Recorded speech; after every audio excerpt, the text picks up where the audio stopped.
റോഡുകളിലെ അപകടാവസ്ഥയെക്കുറിച്ച് നമ്മൾ പലപ്പോഴും വാർത്തകൾ കൊടുക്കാറുണ്ട്, വാർത്തകൾ കാണാറുണ്ട്, അവിടെ ജീവൻ പൊലിയുന്ന വാർത്തകളൊക്കെ അറിയാറുണ്ട്. പക്ഷേ ഒരുപാട് വിഷമം തോന്നുന്ന ഒരു വാർത്തയാണ് ഇനി തത്സമയ റിപ്പോർട്ടിലൂടെ പങ്കുവയ്ക്കാൻ പോകുന്നത്. അതായത് റോഡിലെ അപകടാവസ്ഥയെക്കുറിച്ച് പരാതിപ്പെട്ട മദർ സുപ്പീരിയർ അതേ സ്ഥലത്ത് ബസ്സിടിച്ചു മരിച്ചു. കണ്ണൂർ ജില്ലയിലെ തളിപ്പറമ്പ് കുറുക്ക് പാതയിൽ പൂർവത്താണ് ഇങ്ങനെ ഒരു അപകടമുണ്ടായത്. Poovam saint Mary's കോൺവെന്റിലെ sister M സൗമ്യയാണ് മരിച്ചത്. പുലർച്ചെ പള്ളിയിൽ പോകുന്നതിനിടയിലായിരുന്നു ഈയൊരു അപകടമുണ്ടായത്. ദിവസങ്ങൾക്ക് മുൻപാണ് അപകടം പതിവായ റോഡിന്റെ അപകട സാധ്യത പരിഹരിക്കണം എന്നാവശ്യപ്പെട്ട് തളിപ്പറമ്പ് ഡിവൈഎസ്പിക്ക് പരാതി നൽകിയത്. ഫെലിക്സ് പൊളിക്കനുണ്ട്. ഫെലിക്സ്, ഒരുപാട് വിഷമം തോന്നുന്ന ഒരു വാർത്തയാണ്. കാരണം റോഡിന്റെ ദുരവസ്ഥയെക്കുറിച്ച് അധികൃതർക്ക് മുൻപിൽ പരാതിപ്പെട്ട ഒരു സിസ്റ്ററാണ് ഇപ്പോൾ നമുക്കൊപ്പം ഇല്ല. അവർ അതേ പാതയിൽ തന്നെ അതേ സ്ഥലത്ത് തന്നെ ബസ്സിടിച്ച് മരിച്ച ഒരു ഗതികേട്, ആ ഒരു വിഷമം ഒക്കെ ഉണ്ട്. എന്താണ് ഫെലിക്സ് സംഭവിച്ചത്? എന്തൊക്കെയാണ് നടപടികളൊക്കെ? ഇത് വളരെ സങ്കടവും ദാരുണവുമായ ഒരു സംഭവം തന്നെയാണിത്. അതായത് ഇത് പ്രധാനപ്പെട്ടൊരു റോഡാണ്, തളിപ്പറമ്പിൽ നിന്ന് മലയോരത്തേക്ക് പോകുന്ന പ്രധാനപ്പെട്ട റോഡാണ്. പൂവെന്ന് പറഞ്ഞ സ്ഥലത്ത് ഈ സിസ്റ്ററിൻ്റെ തന്നെ ഒരു കോൺവെൻ്റ് ഉണ്ട്. ആ കോൺവെൻറ്റിന് തൊട്ട് മുമ്പിലൂടെയുള്ള റോഡാണ്. ആ റോഡിൽ പലപ്പോഴായി അപകടങ്ങൾ സംഭവിക്കുന്നു.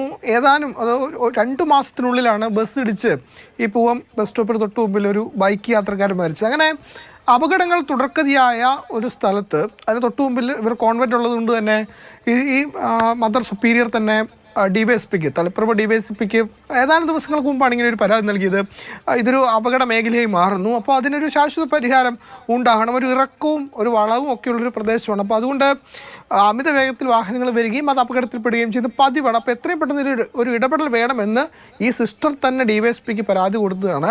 അതിന് ദിവസങ്ങൾക്ക് അപ്പുറമാണ് ഈ സിസ്റ്റർ തന്നെ അതേ സ്ഥലത്ത് അതേ റോഡിൽ ഈ അപകടത്തിൽ മരിക്കുന്നത് എന്നതാണ് ഏറ്റവും ദാരുണമായ കാര്യം. അതായത് രാവിലെ പള്ളിയിൽ പോവാണ്, തൊട്ടപ്പുറത്താണ് പൂവത്തെ പള്ളിയുള്ളത്. അപ്പോൾ കോൺവെൻറ്റിൽ നിന്നും റോഡ് കടന്ന് പള്ളിയിലേക്ക് പോകുന്ന സമയത്ത് മറ്റു സിസ്റ്റർമാരും കൂടി ഉണ്ടായിരുന്നു. ആ സമയത്താണ് പുലർച്ചെ 6:30 ബസ് ഇടിച്ച് സിസ്റ്റർ മരിക്കുന്നത്. അപ്പോൾ ഇത് വളരെ സങ്കടകരമായ ഒന്ന് തന്നെയാണ്. കാരണം സിസ്റ്റർ തന്നെയാണ് നേരത്തെ ഇത് സംബന്ധിച്ച് പലരും പരാതി നൽകിയിട്ടുണ്ട്. പക്ഷേ ഈ കോൺവെൻറ്റ് തൊട്ട് മുമ്പിൽ ഈ അപകടങ്ങൾ കാണുമ്പോൾ ഇവർക്ക് പോലും പരാതി കൊടുക്കേണ്ട ഒരു അവസ്ഥയിലേക്ക് പോയി. അപ്പോഴാണ് അതേ സ്ഥലത്ത് തന്നെ ഈ ദാരുണമായ അപകടം സംഭവിച്ചിട്ടുള്ളത്. അപ്പോൾ എത്രയും പെട്ടെന്ന് ഇങ്ങനെ ഒരു പരിഹാരം കാണണം എന്നതായിരുന്നു ആവശ്യം. അതിൽ ഇതുവരെയും നടപടിയൊന്നും തന്നെ ഉണ്ടായിട്ടില്ല. കാരണം ഇതിപ്പോൾ കുറേ നാളുകളായി അവിടെ ഈ പ്രദേശത്ത് അപകടം സംഭവിക്കണം. ഇതെല്ലാം സിസ്റ്റർക്ക് ദാരുണമായൊരു മരണം അല്ലെങ്കിൽ അപകടം തന്നെയാണ് സംഭവിച്ചത്. അതിൽ എല്ലാവർക്കും അവിടെയുള്ള ആളുകൾക്കൊക്കെ തന്നെ വളരെ സങ്കടമുണ്ട്. സിസ്റ്റർ തന്നെയാണ് ഇതിനൊരു മുൻകൈ എടുത്ത് മുന്നോട്ട് വരുമ്പോൾ ആ സിസ്റ്ററിന് തന്നെ അവിടെ വെച്ച് ജീവൻ നഷ്ടമായി എന്ന് പറയുമ്പോൾ വളരെ വളരെ സങ്കടകരമായൊരു അപകട വാർത്ത തന്നെയാണത്.